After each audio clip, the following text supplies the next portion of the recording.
live. Yeah, yeah, we going live. Hey, hey, we going live. Yeah, yeah, we going live. Yeah, yeah, we going. Yeah, yeah, we going. Yeah, yeah, yeah, we going live. From the 50-yard line, we going live. From the 50-yard line, we going live. From the 50-yard line. Hey. So before we get started with this, before we get started with real good topics, in the last segment of Who's Really Right, Stephanie was trying to think of the football player who is on ESPN, and he sometimes is on there doing, he talks about basketball too, but he's mostly on there talking about football. Yeah. And in her description of before we got back on here, in her description of him, I was trying to guess, and I was getting her to give me clues. And she said he had a little bitty head like Beetlejuice. Yeah, she was talking about Damian Woody, and now I can't unsee it. Oh, I'm sorry. Oh man, all right, I'm sorry. I had to give you that one before God. We got the real good topics. Beetlejuice. Now every time we come on TV, I'm just gonna say Beetlejuice, Beetlejuice, Beetlejuice. Beetlejuice. Sorry. Oh gosh. Oh man. Woo. Okay. All right, so real good topics. Yeah. So Tom Anderson thinks Donaldson's Robinson comment was racist.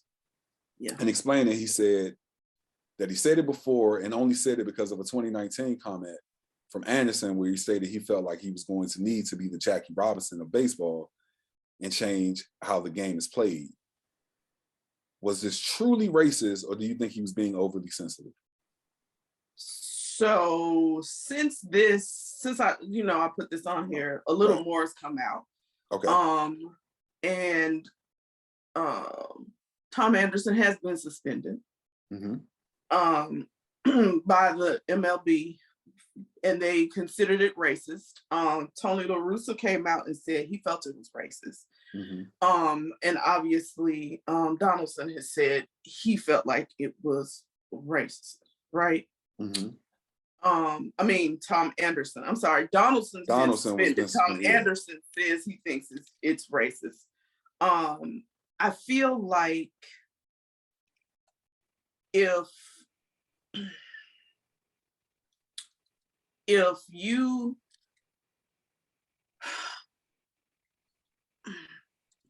so this is a hard one for me because I feel like he kind of put it out there. Yeah. When he said what he said back in 2019, that I'm gonna have to be the Jackie Robinson of baseball and change things. So I don't know if Donaldson was, it would have been different if he had just said it and it was never mentioned. Yeah. I think that he wasn't and that was his words, I didn't intend it to be racist.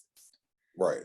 He felt like he was making almost a joke, kind of a joke, right? Right. And I feel like for that reason, only because you put it out there already, and only because I don't feel like his intention was that. Right. That this might be a bit on the nose and on the side of sensitivity. Okay. You know, I tend to lean on the side of, I tend to err on the side of, you know what I'm saying, caution when dealing with these things. I think that given, you know, and I, you know, I can't say one way or the other. I only can give my opinion based off of what's been laid before me. Right. I feel like there are a lot of things that he could have said to be racist, but using somebody else's words, like, you know, and maybe it was given, maybe he felt that it was racist given the fact of Jackie Robinson's importance. So for you to even delve into that and call me Jackie as kind of a dig means that you have ignored all of what I was trying to say in 2019. But I'm going to lean your way and say that I think this may be an overly sensitive thing because I wasn't a big trash talker when I played football, but I played football during the advent of social media, right? Facebook had just came out. And so and I vividly remember this, we were playing Charleston Southern my junior year, which was 2005, 6-ish. Yeah, one of them years, 2005, I think. And yep, 2005. And so we started going to the players of Charleston Southern's Facebook pages to see some of the stuff that they were doing, going through, and we would say stuff to kind of get under their skin, or at least attempt to, and they did the same thing to us, because they was looking at they were commenting on our stuff on Facebook and stuff like that. And that was back before Facebook had all of the functionality that it has now. Right. So it wasn't a whole bunch you could do, but we were saying like little stuff to us. We was, kind of taunting each other. And it was all in fun. There was nothing like malicious or dirty, anything like that. Right. And so I can imagine me hearing somebody say that they're the Jackie Robinson, or they feel like they're the Jackie Robinson of baseball, and then running past them and be like, "All right, Jackie," like, I mean, I really feel it was just that, right? Yeah. And we don't know, like you said, we don't know what his intention was. We're only speculating, but even in his response to it, I've been like, he almost seemed like he was taken aback by the fact that they would even think that, like, wait, what? Like, I wasn't trying to be, you know what I'm saying? So, I figured this wasn't know who's really right, because I figured you feel like I did about it too. Like, this might be a wee bit sensitive too. Right. And it's like, and it's important to have these conversations and to say how you really feel, and not get so superly emotional and say everything that you see and everything that you hear is racist, right? Exactly. Because when something happens that's truly racist, when it's a truly, you can see it, it comes from the heart, then it's like, well, it's hard for other people to judge your, or to trust your judgment on it if you're going to consider everything. Right. You know what I'm saying? Like, so we got to look critically at these things. And if it was like, Donaldson called it an inside joke. You know what I'm saying? Yeah, because he said he had said it to him before. Yeah. Yeah. And so, and I think where the confusion comes in is like, Tom Anderson didn't mean Jackie Robinson in this literal sense, but more so, and it's just, we got to be careful with that. Of calling every single thing racist or every single thing prejudice. Because what it'll turn into for us as Black people, and I would hate for this to happen, is, and I feel like it probably kind of already is, when you look at some of the talking points of these Republicans. I'm sorry, why did I even say that? But anyway, it's going to feel like we're the boy who cried wolf. Yes. Yeah. I mean, and so please understand that we have no right, no place, and we're not dismissing how Tom Anderson felt about it. Yeah. That's how he felt about it. That's where you are. But I think it's like you're saying, being cautionary to say, wait a minute, like everything, let me really take my telling people about their emotions all the time. Take my emotions out of what was said and look at it in its totality. Look at the person, look at the situation, because this ended up causing a whole brawl. It was a bench clearing brawl about this, because he went back and was feeling some kind of way about it. And now you got everybody in their emotions. Right. And now you got to fight. Right. You know what I'm saying? And this man got suspended and fined for what they call disrespectful behavior. Yeah. And I just, we're not dismissing this is how that's just how he felt about it. And that's how he felt about it. But I just would caution people not to be in their emotions. Yeah. Especially when you're going to make an accusation as serious as that. That reminds me of something that, and I didn't say it so eloquently like when I was younger, but it reminds me of something I used to say to my friends when we were younger, right? Because my issue used to be like, they would kind of get us into like fights that were stupid, for lack of a better term. And so I didn't say it this eloquent, but looking back, this was the gist of what I was saying. Don't get me into a fight with you, right? Don't get us into a fight, right? For a cause that you're not willing to die for. Oh, wow. Because, well, and my point to that was, like, if we got to do it, let's do it. But you see what's happening in these fights around us growing up, like people not making it out of these fights. Right, and so, you know, if we fighting for something that somebody just hurt your feelings, like, nah, tighten up.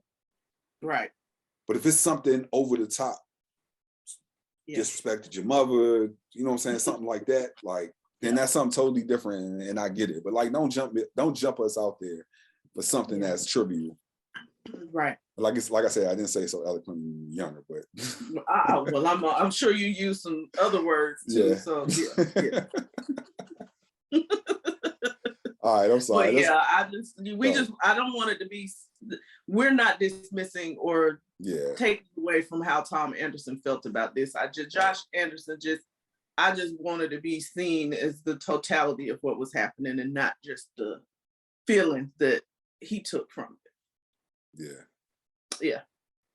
All right, let's jump onto this Dallas Mavericks story, because what it feels like is, even with as talented a team as they had to make it to the conference finals. Yep. Yeah. Oh, that makes Which they lost last night. Yeah. So they were eliminated last night by your team. Yes. No, your second team, because you got to claim the Falcons. You got to the Falcons. You got to claim the Hawks. The Hawks are my first team, but yeah, the Warriors are definitely my team. You've been saying that since we met. So yep. It seems like this got to be my team. The Warriors were always right. No, I'm just kidding. But yeah. So this begs the question that, you know, is the reason that the Dallas Mavericks cannot make it as far, is it because they're not disciplined enough? And so they were fined, the Dallas Mavericks bench was fined $100K for their behavior. And then injured player Penman decided that he wasn't going to change his shirt when asked by the ref because of what happened in game 2.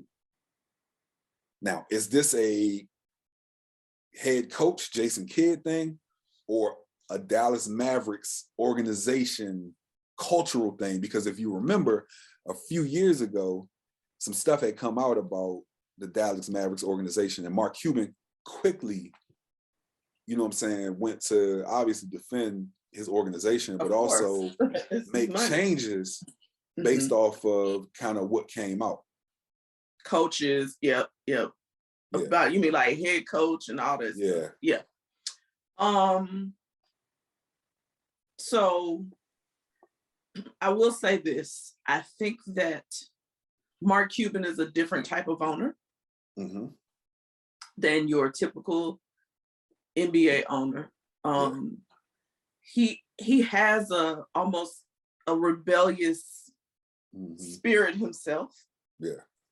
And so that culture could be coming from the head, right?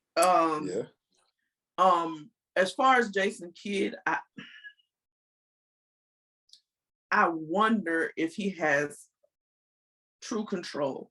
And I don't mean that like you can't control adults, but you do have to set an expectation of what they need to, the decorum they need to act with when being a part of your team, because that's the thing that you do have control over, whether they get to participate or not. If they're not going to follow whatever expectations you have set, whatever boundaries you have set. And if that's not happening, then that's a problem. But I feel like he didn't do that.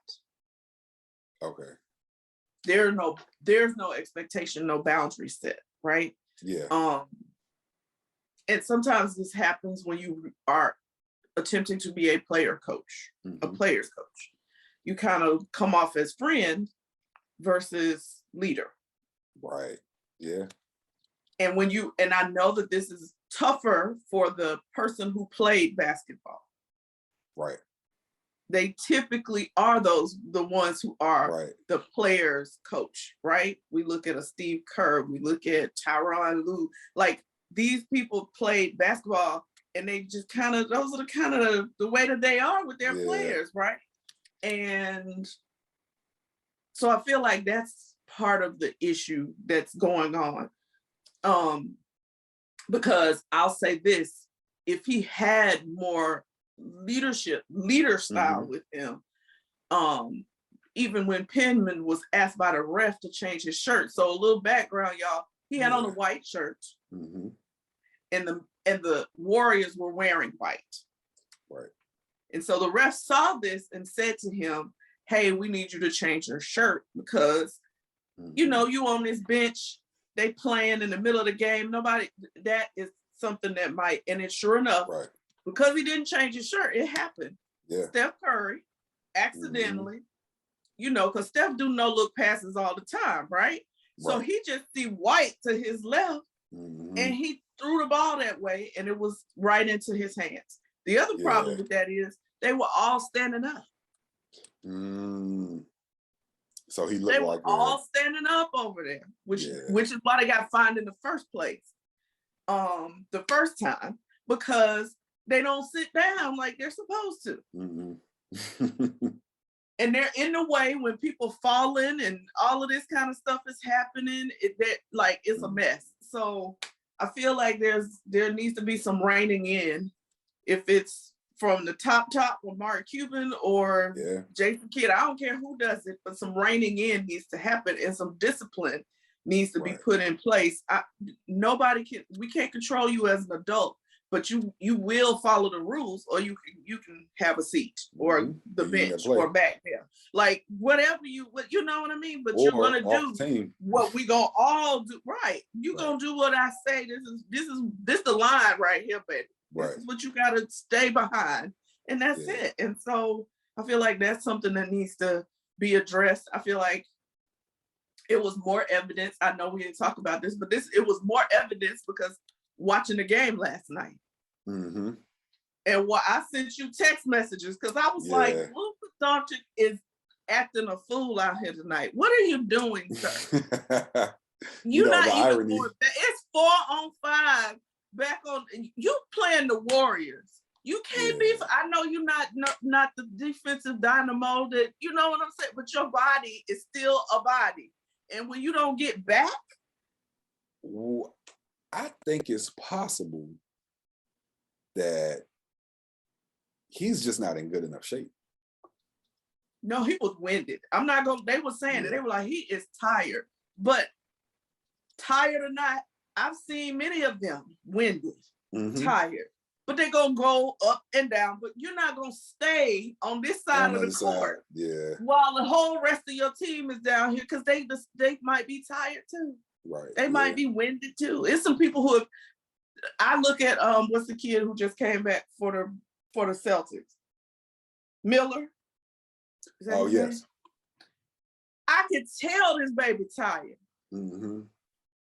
Like sometimes, but he doesn't just stop and stay on the other side of the court like, oh, I'm tired. I'm gonna just stay down here till they come back. Like, that's crazy. You pouting. It ain't tired. You pouting because you're not getting calls and all this kind of stuff. But if I'm your coach, the reason I bring this up is, if I'm your coach, I'm Jason Kidd.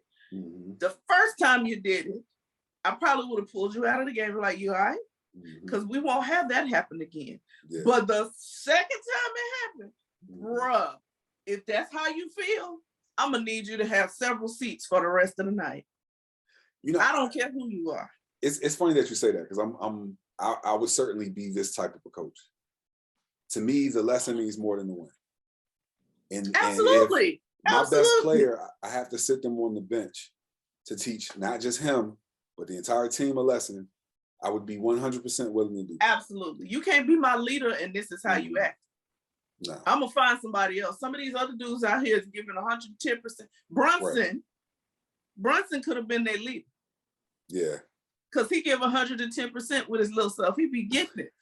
But you I don't know if you got your head too big now. I don't know what happened, but that was ugly. That was unacceptable. And again, that just shows the lack of discipline and the lack of leader that I'm seeing in Jason Kidd right now. And I hate that because I think he's supposed to be really great. Really good, yeah. I mean, he got a team this far, right? So the conference finals. I'm sorry. And they weren't supposed to get here. No soapbox for me. Go ahead. I'm sorry. I just talked. No.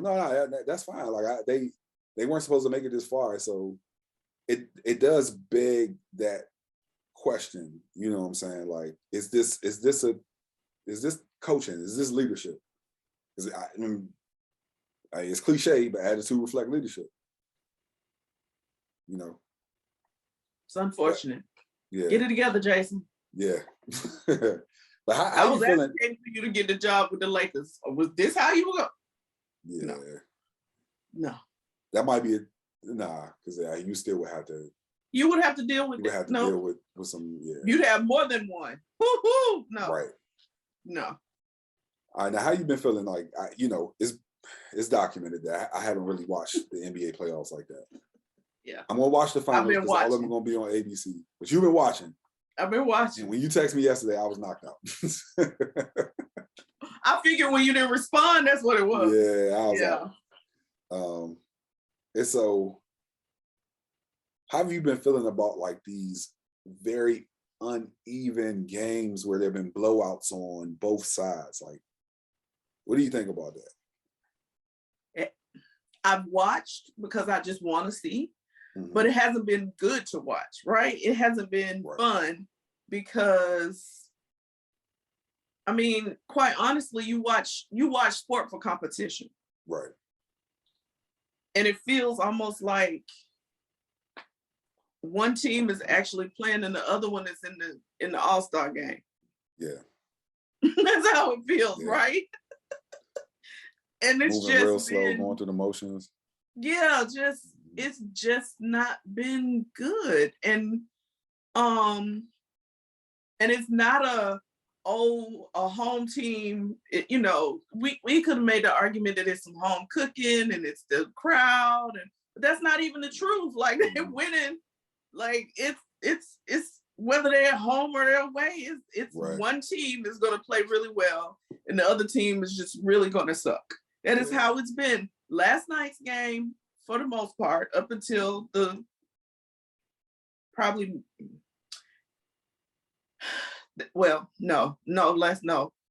the Celtics Miami game up until maybe about the third, maybe halfway through the third quarter was actually the first competitive game we've had in these finals. Yeah. In these conference finals. Mm-hmm. Yes. The first time we've had a competitive game. Otherwise, it's been from beginning to end, a team has just been blowing somebody out. Mm-hmm. And it just isn't fun to watch. Yeah. Now, what are they going to do about this? I don't know what you do about it. I mean, these teams were the number one team in the league, the team with the absolute best record in the entire National Basketball Association, got blown out. Mm-hmm. The Heat had a better record than the Suns? No, the Suns. Well, I'm talking about the Suns. Oh, okay.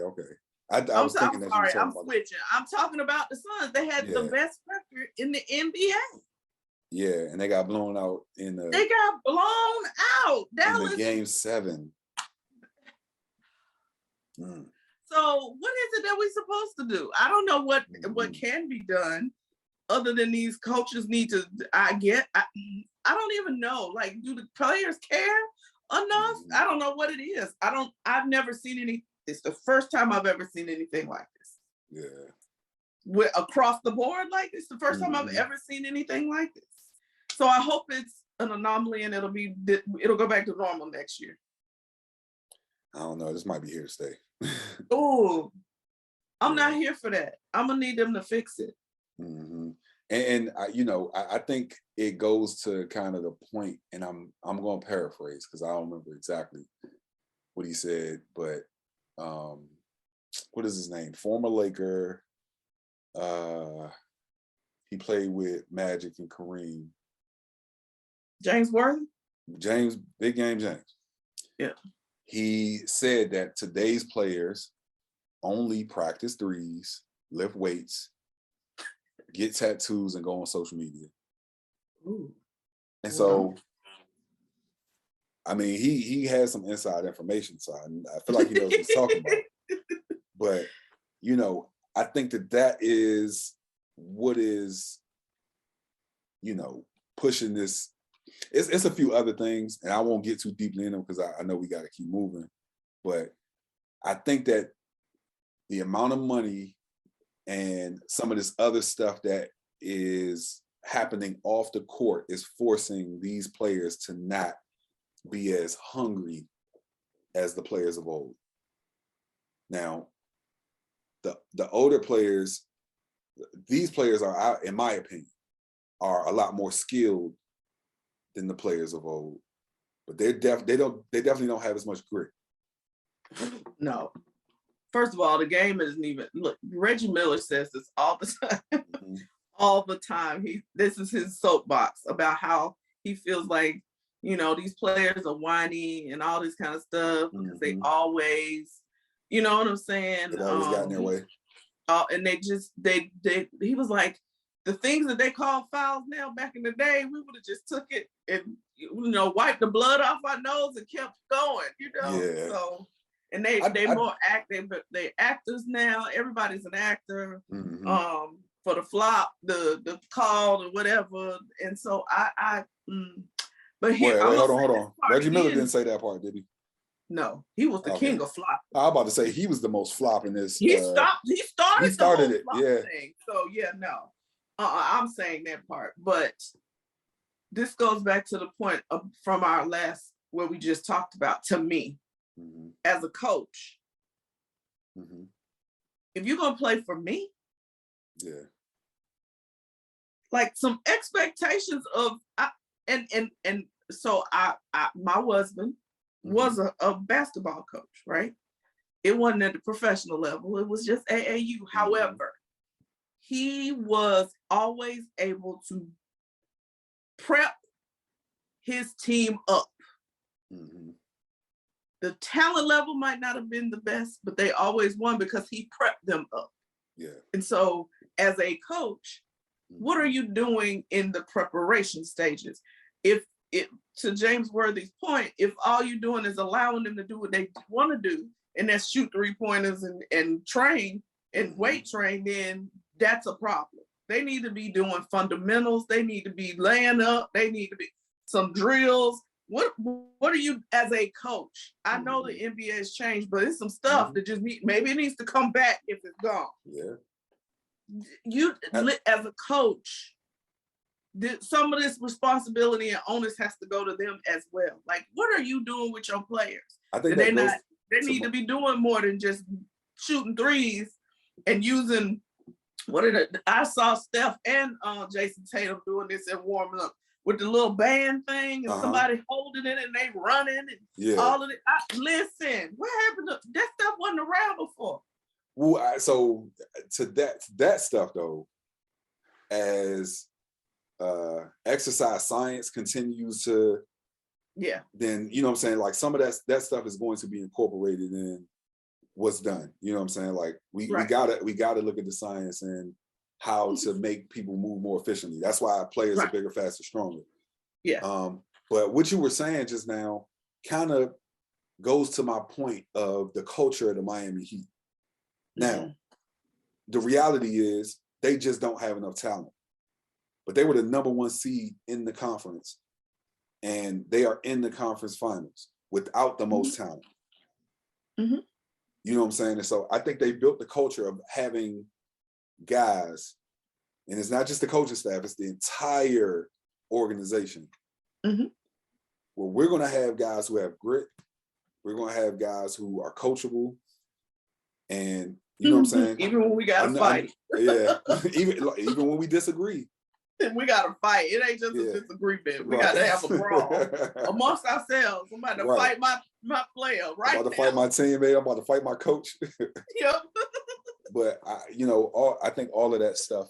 I agree. Like I feel like because a lot of players are spoiled and coddled, they're allowed to get away with so much, And the thing is, and we talked a little bit about this with Rajon Rondo last week, allegedly, that is the reason why they feel like they can do what they want to off the court.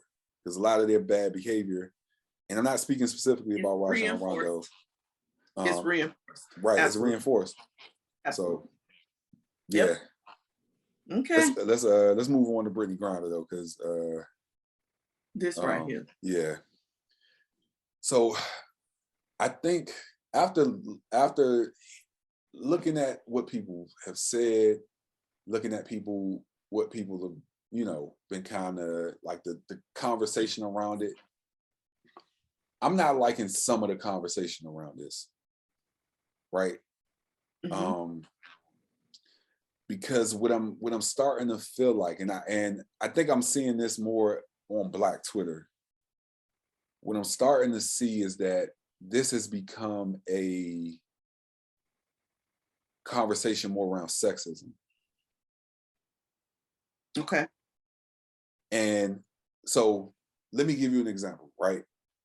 And so I'm not, so in kind of the example that we were discussing the other day, we said that if this was LeBron James or Steph Curry, he would have, you know, they would have been home already. Home. Yeah. 90, we at day 93, 94 now. Yeah. Right. I think what's happening in that conversation is that the conversation is more so evolving to forget the fact that it's LeBron James and Steph Curry and they are at the stature that they are.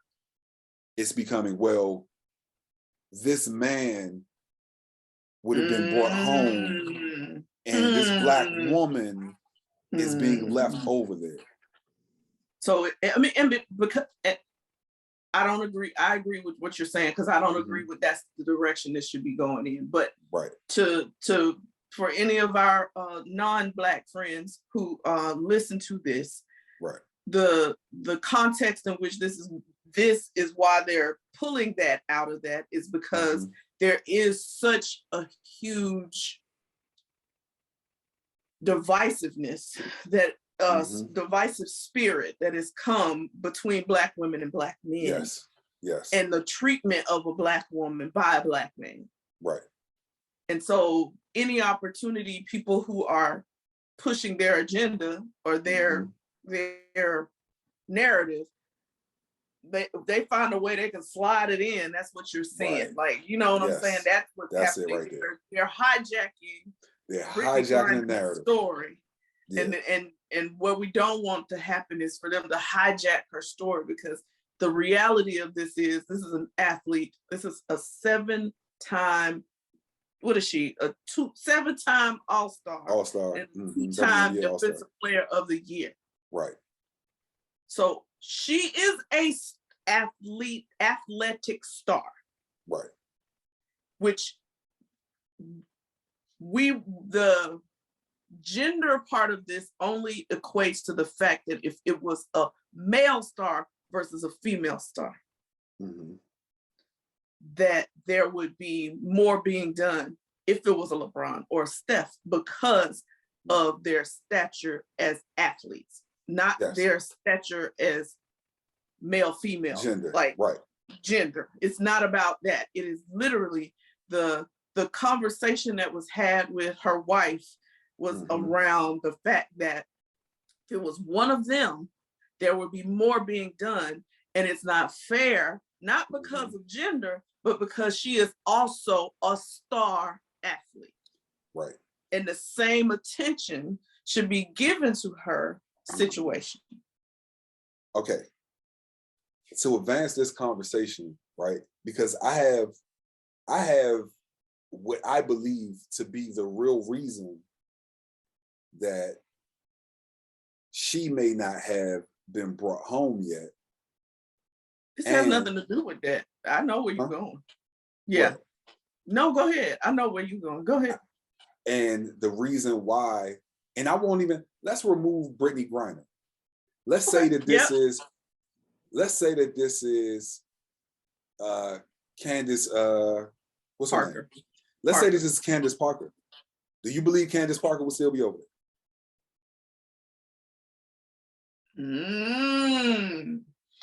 I don't know. So I don't think so. For the reasons I think this is going on, I would say yes, but I'm gonna let you finish first. Because I don't think it was about the male-female thing either. I'll tell you what I think it's about, but go ahead. Oh, okay. And I'm gonna keep it real. I think it's about how much money you make white people. How much what? How much money you are making for white people, which gives you the political capital for if you get locked up abroad, somebody's coming over there to get you because you are making too much money for someone or some people or some entity in order to get brought back home. So Candace Parker is somebody that you feel like has more commodity value. She has more political capital than a Brittney Griner. Why? Candace Parker is on ESPN. Okay. ESPN has relationships with lawmakers. Okay. Who I believe would not allow Candace Parker to stay over there. Okay. It would be a bigger story in which we're seeing that the story isn't as big with Brittney Griner and it's just starting to gain a little more steam. Now we know about it because we just, we hear it and we know. Talked about it on here already. Right, yeah. But the story isn't as huge as it would be. Needs to be or should have been, right. If it were LeBron James, but also if it was a Candace Parker, because if it was a Candace Parker's on ESPN almost every day that she's not playing basketball. Mm-hmm. And so that would be an issue. This wouldn't be something that could be swept under a back page of a newspaper, because to me, I believe that gives her a little more political capital to whereas if she gets stuck over there, something's going to have to be done. Somebody's going to have some type of conversation. Now, one of the things that many people may not know about this is Russia's willing to give her back tomorrow. But who is the U.S. going to have to let go that they have locked up in order for her to get out? Yeah. Now, a reporter, Eric, I can't think of his name, who had been locked up in Russia for 3 years, just got released. Just got released, probably 2 weeks ago. So please know that if this was a hijacker person, kind of a blackmail type thing, right? Right. That so it's one of two things. Either that means that America said, bunk Brittney Griner, you can keep her. Or they said, just give us him and we'll figure the rest out later. What would the trade be for? She is more for them, for Russia, she is more capital. Oh yeah, absolutely. She's more political capital for Russia to keep and to get somebody out than for, yeah. Exactly. But the US would have to say, well, is she big enough? Because I mean, this story isn't coming on the front page of the Post or, you know what I'm saying? So is she big enough in the US for people to be outraged enough to say, yeah, we need to go get her and whatever we got to give up to get her. Problem. That's a whole nother problem. There's a rabbit hole we could go down here. Because that's a whole nother problem, because why isn't it that she is as well known as LeBron or Steph? She's an all-star for a professional sports team. It's because it's the WNBA. But anyway, we're not going down that rabbit hole. My thought is, this is strictly political. And that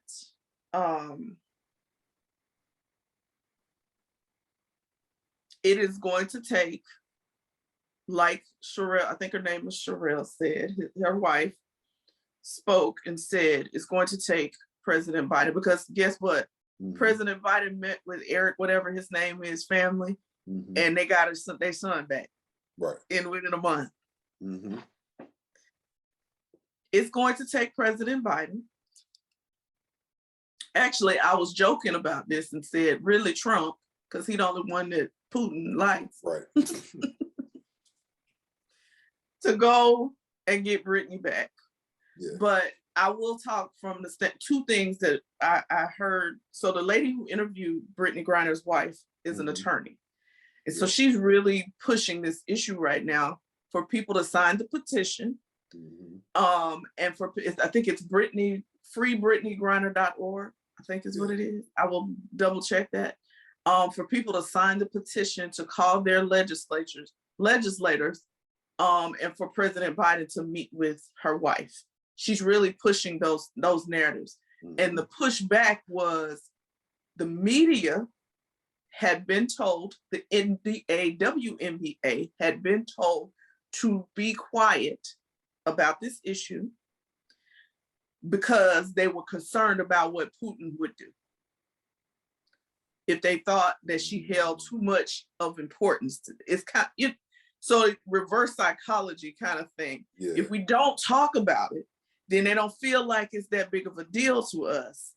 And then we will have more leverage to get her back, is what was being pushed originally.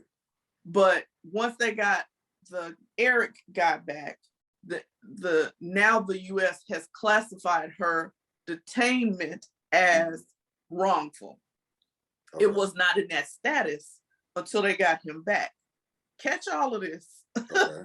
It was not wrongful until they got him back. So now, I feel like they used Brittney as some leverage. Anyway, so now she's been classified as wrongfully detained. And so because of that, this attorney was saying, now people don't have to stay quiet. Okay. Everybody needs to say what they want to say about it, speak out, bring it out, make it a public spectacle so that it will pressure President Biden and whomever else to push and get her back. Yeah. Nah, look, I'm with you, and like you said, there's a rabbit hole that this will go down, that this could go down, and I'm not speaking about you when I say this because I know that you support the WNBA. And I know that you watch WNBA games. And shoot, I was even watching the Mystics the other day when they lost to the Chicago Sky. But to some of those people who say, who ask the question why the WNBA isn't as big as they are, and you are someone who doesn't support them or doesn't watch the games or doesn't go to the games, you got to be quiet. Go sit down. You got to be quiet, because part of the league getting as big as it needs to be on the same level with the NBA is more support from everybody. Absolutely. You know what I'm saying? And so, these ladies, they have the star power, you know what I'm saying? They are able to cross over. Like we see, Chiney Agwumike, Candace Parker, they are, you know what I'm saying? They were able to move into these roles on ESPN and be bigger name stars. Sue Bird now. Sue Bird, you know what I'm saying? And so we're seeing this. And I think that, for it to get bigger and bigger, like people gotta watch and support. Absolutely. You know what I'm saying? Instead of being the ones beating the drum, like, oh, you know what I'm saying? Well, why she isn't as big? It's like, well, are you paying attention? Are you paying anything about that? Right. Yeah. Go get a jersey. Yeah. Go, you know what I'm saying? Yeah. Like, that's how you get them to this point. Absolutely.